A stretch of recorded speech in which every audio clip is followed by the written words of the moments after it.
ಇನ್ನು ಕಮಲ್ ಹಾಸನ್ ಕನ್ನಡ ವಿರೋಧಿ ಹೇಳಿಕೆ ವಿಚಾರದ ಬಗ್ಗೆ ಆರ್ ಅಶೋಕ್ ಕೂಡ ರಿಯಾಕ್ಷನ್ ಕೊಟ್ಟಿದ್ದಾರೆ. ಅವನೊಬ್ಬ ತಲೆ ತಿರುಕ ಹುಚ್ಚ, ಅವನಿಗೆ ಕನ್ನಡ ಸಿನಿಮಾದಲ್ಲಿ ಬಹಳಷ್ಟು ಅವಕಾಶ ಕೊಟ್ಟಿದ್ದಾರೆ. ಋಣ ತೀರಿಸುವ ಕೆಲಸ ಮಾಡಬೇಕಾಗಿತ್ತು. ಅವನು ಸಹ ನಗರ ನಕ್ಸಲ್, ಸರ್ಕಾರವೇ ಅವರನ್ನ ಬಹಿಷ್ಕಾರ ಹಾಕಬೇಕು ಅಂತ ಕಿಡಿಕಾರಿದ್ದಾರೆ. ಕನ್ನಡದ ಬಗ್ಗೆ ಕಮಲ್ ಹಾಸನ್ ವಿವಾದಿತ ಹೇಳಿಕೆ ಕುರಿತು ಬಿಎಸ್ ಯಡಿಯೂರಪ್ಪ ಪ್ರತಿಕ್ರಿಯೆ ನೀಡಿದ್ದಾರೆ. ಈಗಾಗಲೇ ನಾನು ಅವರ ಹೇಳಿಕೆ ಖಂಡಿಸಿದ್ದೇನೆ. ಕಮಲ್ ಹಾಸನ್ ಅವರ ಹೇಳಿಕೆ ಸರಿಯಲ್ಲ ಅಂತ ಹೇಳಿದ್ದಾರೆ. ನಟ ಕಮಲ್ ಹಾಸನ್ ಕನ್ನಡಕ್ಕೆ ಸಂಬಂಧಪಟ್ಟಂತಹ ವಿವಾದಾತ್ಮಕ ಹೇಳಿಕೆಯ ವಿಚಾರದ ಬಗ್ಗೆ ಹಿರಿಯ ಸಾಹಿತಿ ಡಾಕ್ಟರ್ ಹಂಪ ನಾಗರಾಜಯ್ಯ ನ್ಯೂಸ್ 18ಗೆ ಪ್ರತಿಕ್ರಿಯಿಸಿದ್ದಾರೆ. ನಟ ಕಮಲ್ ಹಾಸನ್ ಕನ್ನಡಿಗರ ಕ್ಷಮೆ ಕೇಳಬೇಕು. ಅವರು ಯಾಕೆ ಹೀಗೆ ಹೇಳಿದ್ರೋ ಗೊತ್ತಿಲ್ಲ. ಕನ್ನಡ, ತೆಲುಗು, ತಮಿಳು 3 ದ್ರಾವಿಡ ಭಾಷೆಗಳೇ. ಯಾವ ಭಾಷೆಯೂ ದೊಡ್ಡದಲ್ಲ, ಯಾವ ಭಾಷೆಯೂ ಚಿಕ್ಕದಲ್ಲ. ಕನ್ನಡ ಭಾಷೆಯ ಪ್ರಾಚೀನತೆಯನ್ನ ಮರೆಮಾಚುವ ಕೆಲಸವನ್ನ ತಮಿಳಿಗರು ಆಗಾಗ ಮಾಡ್ತಾನೇ ಇದ್ದಾರೆ. ಕನ್ನಡಕ್ಕಿಂತ ತಮಿಳು ಪ್ರಾಚೀನ ಭಾಷೆ ಏನಲ್ಲ ಅಂತ ಕಿಡಿಕಾರಿದ್ದಾರೆ.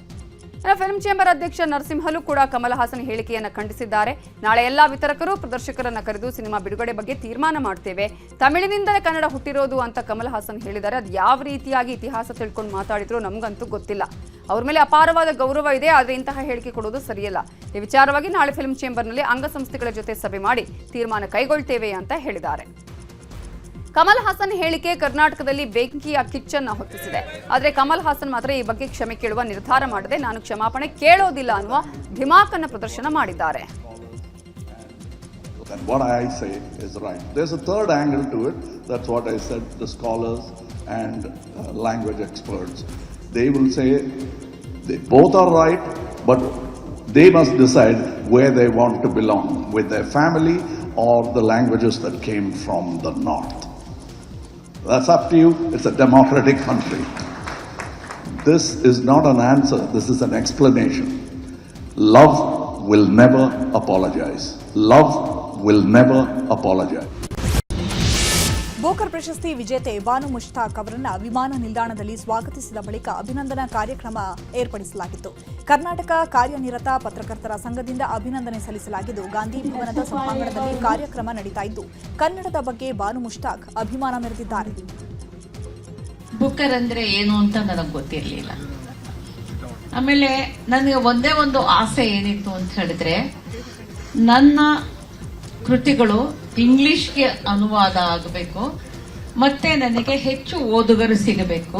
ಈ ಬೌಂಡ್ರೀಸ್ ಭಾಷೆಯ ಕಾರಣಕ್ಕೆ ಇರ್ತಕ್ಕಂಥ ಈ ಎಲ್ಲೆಗಳನ್ನ ಮೀರಬೇಕು ಅನ್ನುವಂಥದ್ದು ಒಂದು ನನಗೆ ಇದ್ದಂತಹ ಆಸೆ. ಅನುವಾದ ಮಾಡಿ ಯಾವುದೋ ಒಂದು ಕಥೆಯನ್ನ ಅವರು ಒಂದು ಸ್ಪರ್ಧೆಗೆ ಕಳಿಸಿದಾಗ ಆ ಸ್ಪರ್ಧೆಯಲ್ಲಿ ವಿಜಯಿಯಾಯಿತು. ಈಗ ರಾಜಕೀಯದ ವಿದ್ಯಮಾನಗಳನ್ನು ನೋಡೋಣ. ಡಿಸಿಸಿ ಬ್ಯಾಂಕ್ ಚುನಾವಣೆಯಲ್ಲಿ ಗೋವಿಂದ ಗೌಡ ಗೆಲುವು ಹಿನ್ನೆಲೆ ಮತ ಎಣಿಕಾ ಕೇಂದ್ರದ ಎದುರು ರಮೇಶ್ ಕುಮಾರ್ ಬೆಂಬಲಿಗರು ಹೈ ಡ್ರಾಮಾ ಮಾಡಿದ್ದಾರೆ. ಗೋವಿಂದ ಗೌಡ ವಿರುದ್ಧ ಮತ ಎಣಿಕಾ ಕೇಂದ್ರದ ವಿರುದ್ಧ ಪ್ರತಿಭಟನೆ ಮಾಡಿ ಘೋಷಣೆ ಕೂಗಿರುವ ಘಟನೆ ನಡೆದಿದೆ. ಬ್ಯಾರಿಕೇಡ್ ಹತ್ತಿ ನುಗ್ಗಲು ಯತ್ನಿಸಿದ್ದಾರೆ ರಮೇಶ್ ಕುಮಾರ್ ಬೆಂಬಲಿಗರು. ಈ ವೇಳೆ ಕೆಲವರ ಮೇಲೆ ಲಾಠಿ ಬೀಸಿ ಗುಂಪು ಚದುರಿಸಿದ್ದಾರೆ ಪೊಲೀಸರು. ಧಾರವಾಡದಲ್ಲಿ ಸಚಿವ ಸಂತೋಷ್ ಲಾಡ್ ರಾಜ್ಯಪಾಲರು ಗಿಗ್ ಬಿಲ್ಗೆ ಅನುಮತಿ ಕೊಟ್ಟಿದ್ದಾರೆ. ಅದಕ್ಕೆ ನಾನು ಸರ್ಕಾರದ ಹಾಗೂ ನನ್ನ ಪರವಾಗಿ ರಾಜ್ಯಪಾಲರಿಗೆ ಕೃತಜ್ಞತೆ ಹೇಳ್ತೇನೆ ಎಂದಿದ್ದಾರೆ. ಇನ್ನು ಪ್ರತಿ ಸಾರಿ ಮಳೆ ಬಂದಾಗ ಬೆಣ್ಣೆಹಳ್ಳ ಮತ್ತು ತುಪ್ಪರಿ ಹಳ್ಳ ತುಂಬಿ ಪ್ರವಾಹ ಸೃಷ್ಟಿ ಮಾಡುತ್ತೆ. ಕಿತ್ತೂರು, ಬೆಳಗಾವಿ, ಹಾವೇರಿ, ಶಿಗ್ಗಾವಿ ಕ್ಷೇತ್ರದ ನೀರು ಇಲ್ಲಿಗೆ ಬರುತ್ತೆ. 56 ಹೆಚ್ಚು ಹಳ್ಳಿಗಳಿಗೆ ದೊಡ್ಡ ಪ್ರಮಾಣದಲ್ಲಿ ನೀರು ಬರುತ್ತೆ. ಅದರಿಂದ ಜನರಿಗೆ ತೊಂದರೆ ಆಗುತ್ತೆ ಅಂತ ಹೇಳಿದ್ದಾರೆ. ಇನ್ನು ಬಿಜೆಪಿ ಶಾಸಕರ ಉಚ್ಚಾಟನೆ ಬಗ್ಗೆ ಮಾತನಾಡಿದಂತಹ ಅವರು ಕಾಂಗ್ರೆಸ್ಗೆ ಬಂದ್ರೆ ಸ್ವಾಗತ ಅಂತ ಹೇಳಿದರು.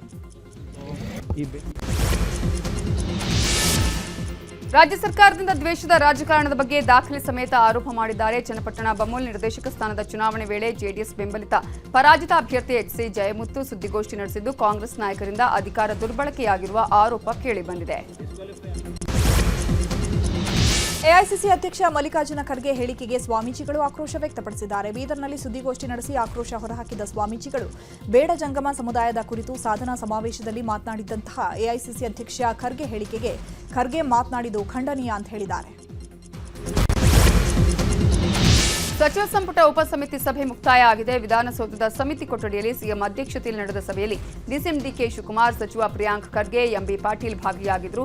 ಎಸ್ಸಿ ಎಸ್ಟಿ ಗುತ್ತಿಗೆದಾರರಿಗೆ ಆಗ್ತಾ ಇರುವ ಅನ್ಯಾಯದ ಕುರಿತು ಸಭೆಯಲ್ಲಿ ಚರ್ಚೆ ಮಾಡಲಾಗಿದೆ. ಈಗ ಕ್ರೈಮ್ ಸುದ್ದಿಗಳನ್ನು ನೋಡ್ತಾ ಹೋಗೋಣ. ವೈಯಕ್ತಿಕ ಕಾರಣಕ್ಕೆ ವ್ಯಕ್ತಿ ಮೇಲೆ ಹಲ್ಲೆ ನಡೆಸಿರುವ ಘಟನೆ ಶಿವಮೊಗ್ಗದ ಬಾಪೂಜಿ ನಗರದ 2ನೇ ತಿರುವಿನಲ್ಲಿ ನಡೆದಿದೆ. ತಡರಾತ್ರಿ ಬಾಪೂಜಿ ನಗರದ 1ನೇ ತಿರುವಿನ ನಿವಾಸಿ ನಾಗರಾಜ್ ಎಂಬಾತನ ಮೇಲೆ ದುಷ್ಕರ್ಮಿಗಳು ಹಲ್ಲೆ ಮಾಡಿದ್ದಾರೆ. ಗಾಯಾಳು ನಾಗರಾಜ್ಗೆ ಮೆಗಾನ್ ಆಸ್ಪತ್ರೆಗೆ ದಾಖಲಿಸಲಾಗಿದೆ. ಸ್ಥಳೀಯರಾದ ರಾಹುಲ್ ಮತ್ತು ಆತನ ಸ್ನೇಹಿತರು ಜಾತಿ ನಿಂದನೆ ಮಾಡಿ ಹಲ್ಲೆ ಮಾಡಿದ್ದಾರೆ ಅಂತ ಕುಟುಂಬಸ್ಥರು ಆರೋಪ ಮಾಡಿದ್ದಾರೆ. ಕೋಟೆ ಪೊಲೀಸರು ಜಾತಿ ನಿಂದನೆ ಮತ್ತು ಹಲ್ಲೆ ಪ್ರಕರಣ ದಾಖಲಿಸಿದ್ದಾರೆ. ರಾಹುಲ್ ಸೇರಿದಂತೆ ಇಬ್ಬರನ್ನ ಬಂಧಿಸಿ ನಾಪತ್ತೆ ಆದವರ ಪತ್ತೆಗೆ ಶೋಧ ನಡೆಸಿದ್ದಾರೆ.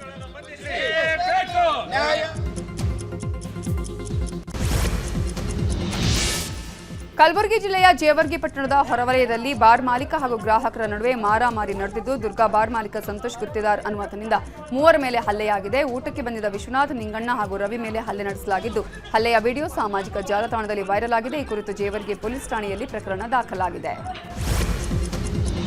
ಪ್ರೀತಿಸಿ ಮದುವೆಯಾದ ಪತ್ನಿಯನ್ನೇ ಪತಿಯೊಬ್ಬ 10 ಬಾರಿ ಚಾಕುವಿನಿಂದ ಇರಿದು ಕೊಲೆ ಮಾಡಿರುವ ಘಟನೆ ಚಿಕ್ಕಮಗಳೂರಿನ ಕೈಮರ ಗ್ರಾಮದಲ್ಲಿ ನಡೆದಿದೆ. ಕೀರ್ತಿ ಕೊಲೆಯಾದ ಮಹಿಳೆಯಾಗಿದ್ದು, ಕೀರ್ತಿಯನ್ನ ಹತ್ಯೆ ಮಾಡಿ ಗಂಡ ಅವಿನಾಶ್ ಎಸ್ಕೇಪ್ ಆಗಿದ್ದಾನೆ.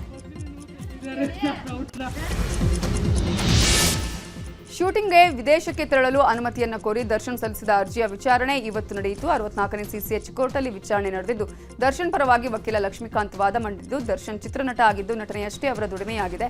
ಹೀಗಾಗಿ ಚಿತ್ರೀಕರಣಕ್ಕೆ ವಿದೇಶಕ್ಕೆ ತೆರಳಲು ಅವಕಾಶ ಮಾಡಿಕೊಡಬೇಕು ಅಂತ ಮನವಿ ಮಾಡಿಕೊಂಡ್ರು. ಈ ವೇಳೆ ಎಸ್ಪಿಪಿ ಪರವಾಗಿ ವಾದ ಮಂಡನೆ ಮಾಡಲಾಗಿದ್ದು, ದರ್ಶನ್ ಎಲ್ಲಿಗೆ ಹೋಗ್ತಾರೆ, ಎಲ್ಲಿ ಉಳಿತಾರೆ ಅನ್ನುವ ಮಾಹಿತಿ ಇಲ್ಲ. ಹೀಗಾಗಿ ವಿದೇಶಕ್ಕೆ ಹೋಗಲು ಅವಕಾಶ ಕೊಡಬಾರದು ಅಂತ ವಾದ ಮಾಡಿದ್ದಾರೆ. ಸದ್ಯ ವಾದ ಪ್ರತಿವಾದ ಆಲಿಸಿದ ಕೋರ್ಟ್ ಮೇ 30ಕ್ಕೆ ಆದೇಶವನ್ನು ಕಾಯ್ದಿರಿಸಿದೆ. ಶಿವಮೊಗ್ಗದಲ್ಲಿ ಹಿಂದೂ ಕಾರ್ಯಕರ್ತ ಹರ್ಷ ಕೊಲೆ ಪ್ರಕರಣದ ಆರೋಪಿಗಳು ಬಳ್ಳಾರಿಯ ಜೈಲಿನಲ್ಲಿ ಗಲಾಟೆ ಮಾಡ್ತಿದ್ದಾರಂತೆ. ಕೇಂದ್ರ ಕಾರಾಗೃಹದಲ್ಲಿರುವಂತಹ ಜಿಲಾಲ್, ಸೈಯದ್, ನಿಹಾಲ್ ಜೈಲು ಅಧಿಕಾರಿಗಳು ಹಾಗೆ ಸಿಬ್ಬಂದಿಗಳಿಗೆ ಆವಾಸ್ ಹಾಕ್ತಾ ಇರುವಂತಹ ಬಗ್ಗೆ ಮಾಹಿತಿ ಇದೆ. ಪ್ರತ್ಯೇಕ ಕೊಠಡಿ, ವಿಶೇಷ ಸೌಲಭ್ಯ ನೀಡುವಂತೆ ನಿತ್ಯ ರಂಪಾಟ ನಡೆಸ್ತಾ ಇರುವಂತಹ ಬಗ್ಗೆ ಜೈಲು ಸಿಬ್ಬಂದಿಯಿಂದ ಆರೋಪ ಕೇಳಿಬಂದಿದೆ. ಶಶಿ ತರೂರ್ ಬಿಜೆಪಿಯ ಸೂಪರ್ ವಕ್ತಾರ ಅಂತ ಕಾಂಗ್ರೆಸ್ ಕಿಡಿಕಾರಿದೆ. ಪನಾಮದಲ್ಲಿ ಮಾತನಾಡಿದ ಶಶಿ ತರೂರ್ ಅವರು 2016ರಲ್ಲಿ ಭಯೋತ್ಪಾದಕ ನೆಲೆಗಳ ಮೇಲೆ ನಡೆದ ಸರ್ಜಿಕಲ್ ಸ್ಟ್ರೈಕ್ ಸಮಯದಲ್ಲಿ ಭಾರತ ಮೊದಲ ಬಾರಿಗೆ ಗಡಿ ನಿಯಂತ್ರಣ ರೇಖೆಯನ್ನ ಉಲ್ಲಂಘಿಸಿತು ಅಂತ ಹೇಳಿದ್ದಾರೆ. ಇದು ಕಾಂಗ್ರೆಸ್ ನಾಯಕರನ್ನ ಕೆರಳಿಸಿದೆ. ಕಾಂಗ್ರೆಸ್ ನಾಯಕ ಉದಿತ್ ರಾಜ್ ಶಶಿ ತರೂರ್ ವಿರುದ್ಧ ವಾಗ್ದಾಳಿ ಮಾಡಿದ್ದಾರೆ. ಮಣಿಪುರದಲ್ಲಿ ಹೊಸ ಸರ್ಕಾರ ರಚಿಸಲು 44 ಶಾಸಕರ ಬೆಂಬಲ ಲಭಿಸಿದ್ದು, ರಾಜ್ಯಪಾಲರನ್ನ ಬಿಜೆಪಿ ನಾಯಕರು ಭೇಟಿ ಮಾಡಿದ್ದಾರೆ. ಸಿಂಗ್ ಮತ್ತು ಇತರೆ 9 ಶಾಸಕರು ರಾಜಭವನಕ್ಕೆ ಭೇಟಿ ಕೊಟ್ಟು ಸರ್ಕಾರ ರಚನೆ ಕುರಿತು ರಾಜ್ಯಪಾಲರೊಂದಿಗೆ ಚರ್ಚಿಸಿದ್ದಾರೆ.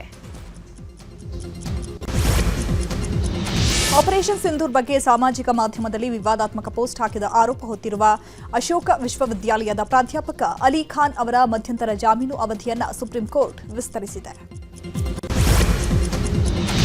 40 ವರ್ಷದ ಮಹಿಳೆ ಮೇಲೆ ಅತ್ಯಾಚಾರ ಎಸಗಿದ 23 ವರ್ಷದ ಆರೋಪಿಗೆ ಸುಪ್ರೀಂ ಕೋರ್ಟ್ ಮಧ್ಯಂತರ ಜಾಮೀನು ಕೊಟ್ಟಿದ್ದು, 9 ತಿಂಗಳಿಂದ ಜೈಲಲ್ಲಿದ್ದರೂ ಆರೋಪಿ ವಿರುದ್ಧ ಆರೋಪಗಳು ಸಾಬೀತಾಗಿಲ್ಲ ಅಂತ ಹೇಳಿರುವ ಕೋರ್ಟ್, ಅತ್ಯಾಚಾರ ಆಗಿದೆ ಅಂತ ಹೇಳ್ತಾ ಇರುವ ಮಹಿಳೆ ಮಗುವಲ್ಲ, ಒಂದು ಕೈಯಿಂದ ಚಪ್ಪಾಳೆ ಸಾಧ್ಯ ಇಲ್ಲ ಅಂತ ಹೇಳಿದೆ. ಉತ್ತರಾಖಂಡ್ನ ಡೆಹ್ರಾಡೂನ್ನಲ್ಲಿ 2 ಪ್ರವಾಸಿಗರು ಸಾವನ್ನಪ್ಪಿದ್ದಾರೆ. ಟೈಗರ್ ಫಾಲ್ಸ್ನಲ್ಲಿ ಸ್ನಾನ ಮಾಡುವಾಗ ಮೇಲಿನಿಂದ ಮರವೊಂದು ಬಿದ್ದಿದೆ. ಇದೀಗ ಮರವನ್ನು ಕತ್ತರಿಸಿ ಹೊರತೆಗೆಯಲಾಗಿದೆ.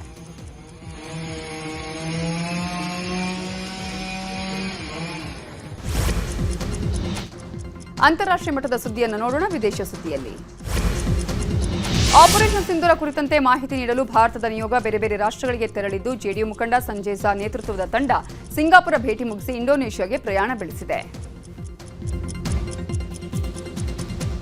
ಈಗಾಗಲೇ ಭಾರತದ ಸರ್ವಪಕ್ಷ ಸಂಸದೀಯ ನಿಯೋಗ ಬೇರೆ ಬೇರೆ ರಾಷ್ಟ್ರಗಳಿಗೆ ತೆರಳಿ ಪಾಕಿಸ್ತಾನದ ಕುತಂತ್ರ ಬುದ್ಧಿಯ ಬಗ್ಗೆ, ಪಾಕಿಸ್ತಾನ ಏನೇನು ಮಾಡಿದೆ ಅನ್ನೋದ್ರ ಬಗ್ಗೆ ಬೇರೆ ಬೇರೆ ರಾಷ್ಟ್ರಗಳಲ್ಲೂ ಕೂಡ ಇದರ ಬಗ್ಗೆ ಮಾಹಿತಿಯನ್ನು ನೀಡ್ತಾ ಇದೆ. ಇದೀಗ ಸಿಂಗಾಪುರದಿಂದ ಸಂಜಯ್ ಝಾ ನೇತೃತ್ವದ ತಂಡ ಸಿಂಗಾಪುರ ಭೇಟಿಯನ್ನು ಮುಗಿಸಿ ಇಂಡೋನೇಷ್ಯಾಗೆ ಪ್ರಯಾಣವನ್ನ ಬೆಳೆಸಿದೆ. ಅಲ್ಲಿ ಈ ಒಂದು ಪಾಕಿಸ್ತಾನ ಮಾಡಿರುವಂತಹ ವಿಚಾರಗಳು ಏನೇನು ಆಯಿತು, ಆಪರೇಷನ್ ಸಿಂಧೂರ್ ಕಾರ್ಯಾಚರಣೆ ಹೇಗೆ ನಡೆಯಿತು ಅನ್ನೋದನ್ನು ಕೂಡ ಆ ಎಲ್ಲಾ ರಾಷ್ಟ್ರಗಳಿಗೂ ತಿಳಿಸುವಂತಹ ಕೆಲಸವನ್ನ ಈಗಾಗಲೇ ನಿಯೋಗಗಳು ಮಾಡ್ತಾ ಇವೆ. ಹಾಗೆಯೇ ಎಲ್ಲಾ ರಾಷ್ಟ್ರಗಳು ಕೂಡ ಭಾರತಕ್ಕೆ ಬೆಂಬಲವನ್ನ ಸೂಚಿಸ್ತಾ ಇರೋದನ್ನ ನಾವು ಗಮನಿಸ್ತಾ ಇದ್ದೀವಿ. ಪಾಕಿಸ್ತಾನದ ನರಿಬುದ್ಧಿಯನ್ನ ಎಲ್ಲಾ ರಾಷ್ಟ್ರಗಳು ಕೂಡ ಖಂಡನೆಯನ್ನ ಮಾಡ್ತಾ ಇವೆ. ಪಾಕಿಸ್ತಾನಕ್ಕೆ ದಿಟ್ಟ ಕ್ರಮಗಳನ್ನು ಕೈಗೊಳ್ಳುವಂತಹ ನಿಟ್ಟಿನಲ್ಲಿ ಭಾರತ ತೆಗೆದುಕೊಂಡಿರುವಂತಹ ಪ್ರಮುಖವಾದಂತಹ ಕ್ರಮ ಅಂತಾನೆ ಹೇಳಬೇಕು. ಭಯೋತ್ಪಾದನೆ ವಿರುದ್ಧ ಭಾರತದ ದೃಢ ಸಂಕಲ್ಪ ತಿಳಿಸಲು ವಿದೇಶಗಳಲ್ಲಿ ಭಾರತದ ಪ್ರವಾಸ ಮುಂದುವರೆದಿದೆ. ಎನ್ಸಿಪಿ, ಎಸ್ಸಿಪಿ ಸಂಸದೆ ಸುಪ್ರಿಯಾ ಸುಳೆ ನೇತೃತ್ವದ ಸರ್ವಪಕ್ಷ ನಿಯೋಗ ದಕ್ಷಿಣ ಆಫ್ರಿಕಾದ ಸಂಸತ್ತಿಗೆ ಭೇಟಿ ಕೊಟ್ಟಿದೆ. ಜೆಡಿಯು ಸಂಸದ ಸಂಜಯ್ ಕುಮಾರ್ ಝಾ ನೇತೃತ್ವದ ತಂಡ ಇಂಡೋನೇಷ್ಯಾದ ವಿದೇಶಾಂಗ ಉಪ ಸಚಿವ ಆರಿಫ್ ಹಾವಾಸ್ ಅವರನ್ನು ಭೇಟಿ ಮಾಡಿತು.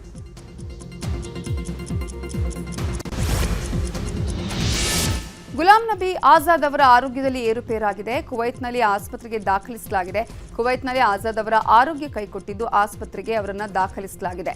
ಆಜಾದ್ ಸದ್ಯ ವೈದ್ಯರ ನಿಗಾದಲ್ಲಿ ಚಿಕಿತ್ಸೆಯನ್ನ ಪಡಿತಾ ಇದ್ದಾರೆ.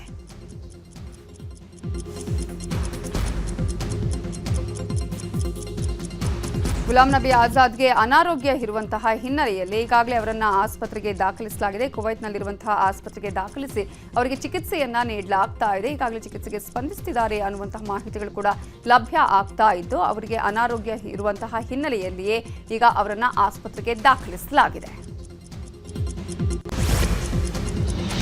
ಆಸ್ಟ್ರೇಲಿಯಾದಲ್ಲಿರುವ ಮುಸ್ಲಿಂ ಸಂಸದೆ ಫಾತಿಮಾ ಪೇಮನ್ ಅವರು ಮದ್ಯಪಾನ ಮಾಡಿ ನೃತ್ಯ ಮಾಡಲು ಒತ್ತಾಯಿಸಿದ್ರು ಅಂತ ಸಂಸದೀಯ ಕಾವಲುಗಾರರಿಗೆ ದೂರನ್ನ ಕೊಟ್ಟಿದ್ದಾರೆ. ನನ್ನ ಪುರುಷ ಸಹೋದ್ಯೋಗಿಗಳಲ್ಲಿ ಒಬ್ಬರು ನನ್ನನ್ನ ಮದ್ಯಪಾನ ಮಾಡಿ ಮೇಜಿನ ಮೇಲೆ ನೃತ್ಯ ಮಾಡಲು ಕೇಳಿದ್ದಾರೆ ಅಂತ ಫಾತಿಮಾ ಆರೋಪಿಸಿದ್ದಾರೆ.